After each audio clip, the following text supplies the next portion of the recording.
L'homme ne vivra pas de pain seulement, mais de toute parole qui sort de la bouche de Dieu. Voici votre moment de méditation quotidienne.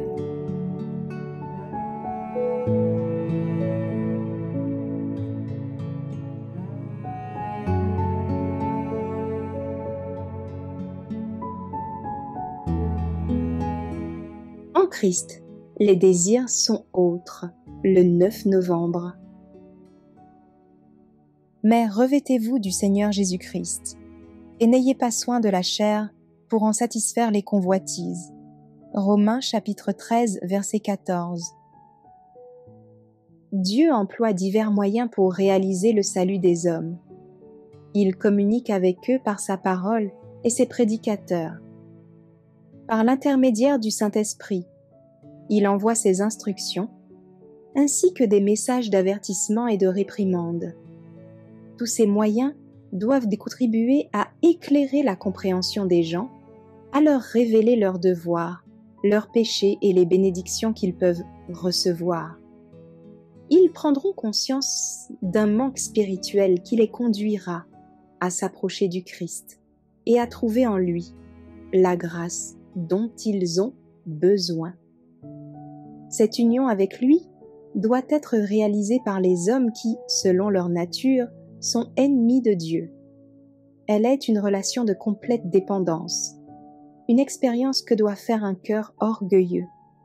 C'est une œuvre qui doit s'accomplir dans le secret de l'âme, mais beaucoup ne l'ont pas expérimentée, bien qu'ils déclarent suivre le Christ.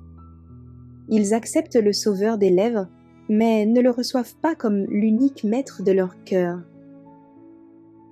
Renoncer à sa propre volonté, peut-être même à des objets aimés ou à des objectifs choisis, demande un effort.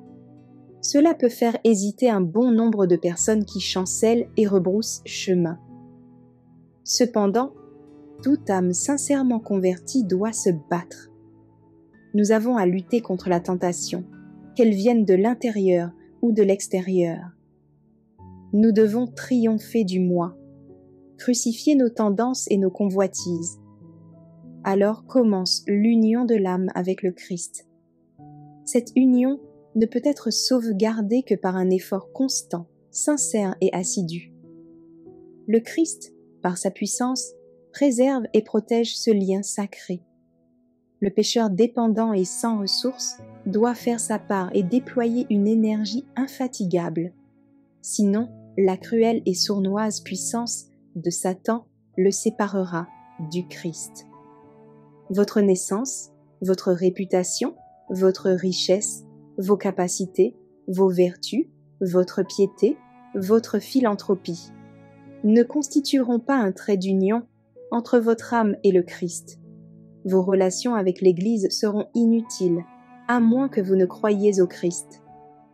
Il n'est pas suffisant d'avoir des opinions à son sujet. Vous devez croire en lui. Vous devez vous abandonner entièrement à sa grâce salvatrice.